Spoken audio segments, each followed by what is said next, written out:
मुझे एक बार किसी ने बहुत साल पहले सांप बेरोजगार हो गए चेहरे पर जब से इंसान काटने लग गए। सांप बेरोजगार हो गए जब से इंसान काटने लग गए। और कुत्ते बेचारे क्या करें जब इंसान ही तलवे चाटने लग गए। ऐसा नहीं करना चाहिए। देखिए भाई। अस्सलाम वालेकुम दोस्तों, आप मेरी वीडियो देखते हो पर आप यार लाइक नहीं करते हो हमें। हम इंस्टाग्राम पे दोनों पर डालते हैं, पर अगर आप हमें लाइक कर दोगे तो तब यार हम यार आपको बहुत अच्छी सी चीज दे देंगे। और अगर आप हमें कर दोगे लाइक तब भी ओके। और अगर हम लगातार वीडियो आप भी बनाओ और आप भी वीडियो को सब्सक्राइब करो, चैनल को लाइक करो और कमेंट। बीजेपी कोई भेदभाव नहीं करती, वो सबको लूटती है। चाहे अयोध्या का श्री राम मंदिर हो या महाकाल का शहर उज्जैन, चाहे आप हो या फिर हमारा प्यारा देश, बीजेपी सबको लूटती है। आज ही खबर आई है कि मध्य प्रदेश के भाजपाई मुख्यमंत्री मोहन यादव ने सिर्फ उज्जैन में महज 5 साल में ही करीब 250 प्लॉट बना लिए हैं। लूट की पूरी प्लानिंग के तहत पहले मोहन यादव का परिवार पहले औने पौने दामों में ये जमीन खरीदता और फिर मुख्यमंत्री की कुर्सी पर बैठे मोहन यादव इस कृषि भूमि का भू उपयोग रूपांतरण कर कमर्शियल और आवासीय में बदलते, वहां से रोड निकालते, सरकारी प्रोजेक्ट्स लगाते। यानी आम लोगों से जो जमीन मुख्यमंत्री मोहन यादव के परिवार ने औने पौने दामों में हड़पी थी, उसकी कीमत तुरंत ही आसमान पर पहुंच जाती। उज्जैन से पहले अयोध्या में मंदिर बनने से पहले भी इसी तरह का जमीन घोटाला किया गया था। लाखों करोड़ों की नहीं है, अरबों रुपए की चोरी हुई। ये कोई राम मंदिर बना ही नहीं है। आरएसएस ने इसे अपना एक मनी कलेक्टर सेंटर बना लिया। राम मंदिर का एक ढांचा था, उसे ढाया गया था ताकि नवनिर्माण हो सके। और बहुत लोगों ने उसके लिए प्राण दिए थे भाई। मैं उन्हें मंदिर नहीं मानता हूं, वो तो केवल हिंदुओं से धन उगाही करने के केंद्र बने हुए। और ये जो एसआईटी की बात चल रही है, सिर्फ हिंदुओं को मूर्ख बनाया जा रहा है। जो असली अपराधी हैं वो तो कहीं पकड़े जा नहीं रहे हैं, उनकी तरफ कोई बात भी नहीं हो रही है। चंपत राय पैसा इकट्ठा करके अपने मालिकों को, अपने आकाओं तक पहुंचा देता है। अगर इसकी जांच हो जाएगी ना तो पूरे देश को पता चल जाएगा कि इसने कितने बड़े लुटेरों को, कितने बड़े डकैतों को हिंदूवादी मान के अपने सिर पे बैठा दिया। तब राम मंदिर के भगवान राम के सारे काम जो है मुसलमानों को ठेके पे दिए गए थे। जब राम मंदिर की नींव में मुसलमानों के हाथ से मिट्टी डलवाई गई, जब राम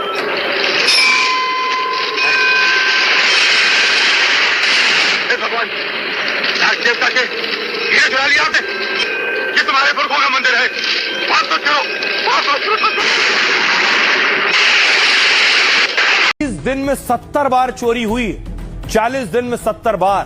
सीसीटीवी फुटेज से खुलासा हुआ कि नकदी को क्या करते थे, वॉशरूम में छुपा देते थे जाके। चोरी के बाद नकदी की गड्डियां पहले मंदिर परिसर के बाथरूम में छिपाई जाती थी, बाद में मौका देखकर उन्हें मंदिर परिसर के बाथरूम से बाहर निकाला जाता था। 200 किलो चांदी की ईंटें गायब हैं। सिंधी समाज ने चंपत राय के जरिए इन्हें चढ़ाया था, लेकिन इनका कोई हिसाब है ही नहीं। 35 किलो चांदी गायब है। Indian bullions and jewellers association के मेंबर्स ने इन्हें चढ़ाया था, इनका भी कोई हिसाब नहीं है। 3 किलो चांदी का दीपक, ये भी भगवान के चरणों में अर्पित किया गया, ये भी Indian bullions and jewellers association के हेड ने चढ़ाया, कोई जानकारी नहीं है।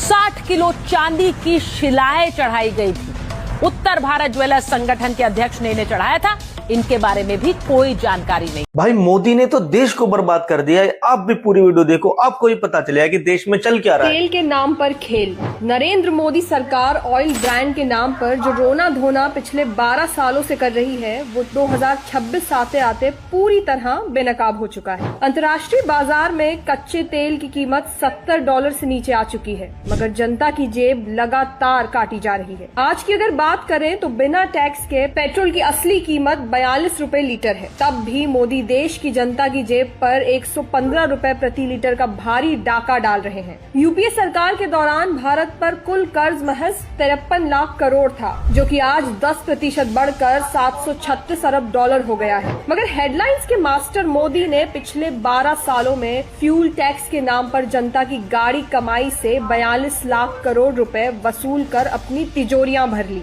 जितना कर्ज चुकाना था उससे 100 गुना ज्यादा पैसा ऐंठने के बाद भी इस सरकार की क्या आप जानते हैं भारत में मोदी का राज नहीं बल्कि डोनाल्ड ट्रंप का चलता है और मोदी सिर्फ मोहरा है। 2020 में ट्रंप ने कहा टिकटॉक बैन करो, ये सुरक्षित नहीं है। इसके बाद मोदी ने टिकटॉक समेत कई चीनी ऐप्स बैन कर दिए, जिससे भारत में बहुत रोजगार खत्म हुआ और लोग टिकटॉक से अच्छा पैसा भी कमा रहे थे। इसका सबसे बड़ा फायदा अमेरिका को हुआ। टिकटॉक के करोड़ों क्रिएटर इंस्टाग्राम रील्स पर चले गए। जिस इंस्टाग्राम को उस समय कोई खास नहीं जानता था, आज वही इंस्टाग्राम भारत से हर साल हजारों करोड़ रुपए कमाता है, लेकिन भारत के क्रिएटर को एक पैसा भी नहीं देता, जबकि टिकटॉक देता था। फिर ट्रंप ने कहा तुम मेरे देश के किसानों से अनाज खरीदो, और मोदी ने कहा जी हुजूर। फिर ट्रंप ने कहा ईरान से कच्चा तेल खरीदना बंद कर दो, मोदी ने फिर कहा जी हुजूर, और ईरान से तेल खरीदना बंद कर दिया, जिससे आज भारत में LPG गैस के दाम 2 गुना हो गए और पूरा भारत गैस की महंगाई से जूझ रहा है। अगर आपको लगता है कि मोदी सिर्फ मोहरा है और ट्रंप की जी हुजूरी करके भारत को बेच रहा है, तो इस रील को शेयर करो ताकि हर भारतीय तक यह बात पहुँच सके। बेवकूफ बनाने को बेवकूफ बना रहा है। ये कब से चोरी का खेल चल रहा था सर? ये जानते पूछते सब कुछ इन्होंने क्यों होने दिया? इसकी जिम्मेदारी और जवाबदेही किसकी? विनोद बंसल।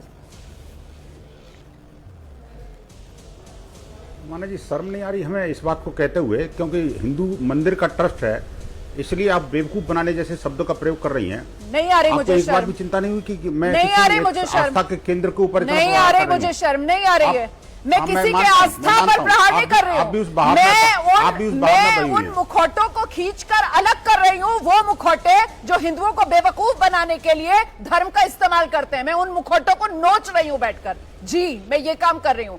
मेरे ही शो में आप ही थे ना विनोद बंसल जी, जो चीख चीख कर कह रहे थे रुमाना इसार खान जी कह रही है चोरी हुई है, रुमाना इसार खान जी आरोप लगा रही है चोरी हुई है। हाँ मैंने उस दिन भी कहा था रुमाना इसार खान कह रही है चोरी हुई है, और अब ट्रस्ट क्या कह रहा है चोरी हुई है, FIR क्या कह रही है चोरी हुई है। अब आप मुझे बताइए विनोद बंसल, चोरी हुई है ना?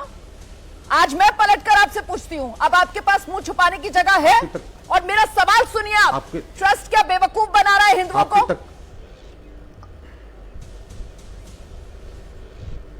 आपकी तकरीर पूरी हो गई क्या? मेरे सवाल है ये।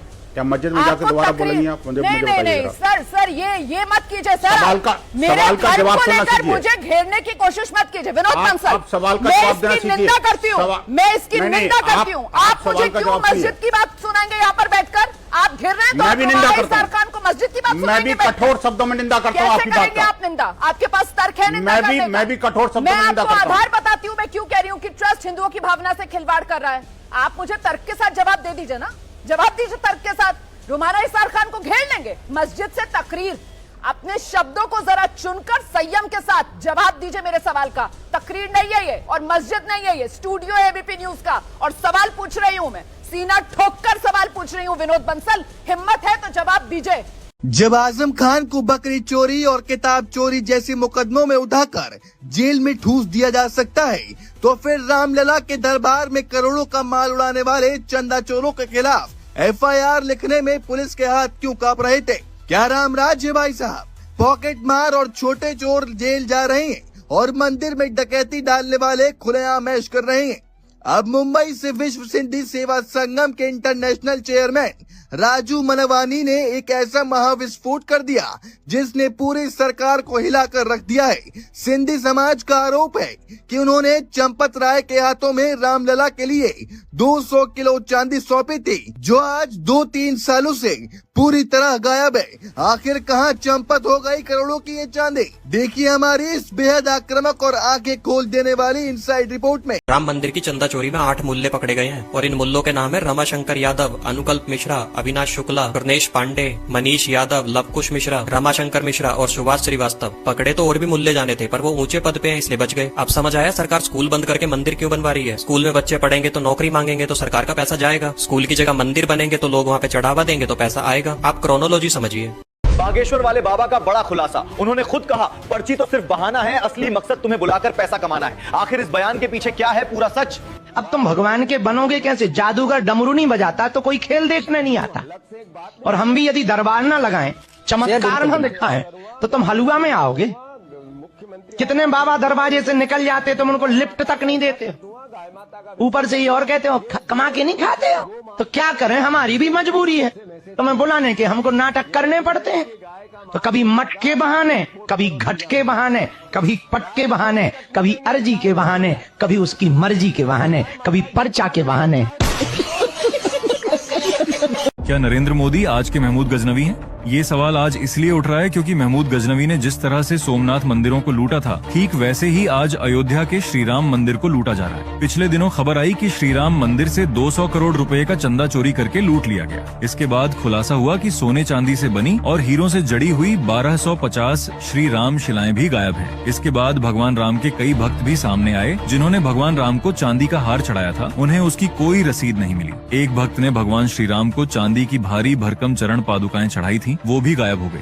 बताया जा रहा है कि भगवान राम को चढ़ाए गए 60 किलो से ज्यादा की चांदी के जेवर गायब हैं। और ये सब गायब करने वालों में मंदिर ट्रस्ट के सर्वेसर्वा पदाधिकारी चंपत राय का नाम आ रहा है, जो नरेंद्र मोदी के बेहद प्रिय हैं। और यही नहीं, इन्हीं लोगों ने मंदिर ट्रस्ट के माध्यम से जमीन खरीद में भी घपला किया। चाइना ने भारत को चारों तरफ से घेर लिया है और चीन की सीमा पर एक ऐसा खेल शुरू कर दिया है जिसकी कोई भी आधिकारिक घोषणा नहीं हुई है। लेकिन सरहद पर खड़े हमारे सैनिकों को ये बात बहुत अच्छी तरह से पता है कि उनके साथ क्या हो रहा है। और देश की मीडिया आपको सिर्फ इतना दिखा रहा है कि मोदी जी यहाँ पर गए, मोदी जी अमेरिका गए, मोदी जी ट्रंप से मिले, लेकिन असली सच्चाई सैटेलाइट तस्वीरों और सैन्य खुफिया एजेंसियों के अंधेरे में छुपी है। और यह कोई आम घुसपैठ नहीं है, ये एक खामोश चाल है जो बिना एक भी गोली चलाए भारत को पूरी तरह से घेरने की बहुत बड़ी साजिश है। और इसका गुप्त नाम है ग्रे जोन वारफेयर यानी अप्रत्यक्ष युद्ध। चीन हमारी भारत की सीमा रेखा के बिल्कुल करीब जियाओकांग यानी मॉडल गांव बना रहा है। और दूर से देखने पर ये गांव बिल्कुल आम लगते हैं, लेकिन असल में सेना के बंकर और उच्च तकनीक वाले निगरानी केंद्र हैं। सरकार अंतर्राष्ट्रीय स्तर पर आधिकारिक विरोध दर्ज करती है, लेकिन जमीनी हकीकत पर हमारे सैनिक हर रोज इस मानसिक दबाव का सामना कर रहे हैं। रक्षा विशेषज्ञों के बीच लीक हुई गुप्त सूचनाओं से पता चलता है कि पैंगोंग झील और पुजारियों के पास पैसा कहाँ से आ रहा है?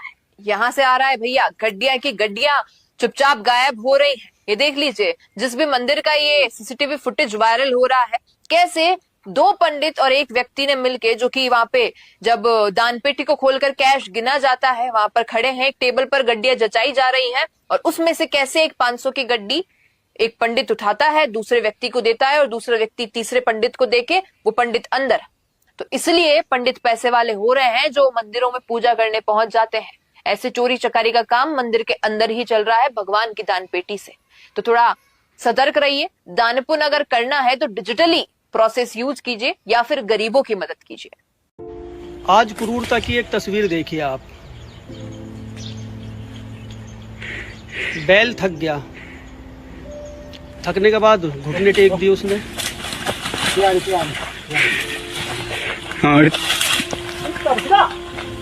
इस शख्स ने तब तक दबा के रखा, नाक मुंह में, जब तक उसके मिट्टी ना घुस गई, दम ना तोड़ दिया। ये गोमुखी नगर पालिका वन निवासी 36 साल का जलीराम है, इसका नाम जलीराम थापा, जिसने इस हरकत को अंजाम दिया। पुलिस के अनुसार ये जो शख्स है इसके पास और भी बैल है और इसने जो क्रूरता की, गुस्से में आके बैल जब खेत जोतता जोतता थक गया तब इस क्रूरता को इसने अंजाम दिया।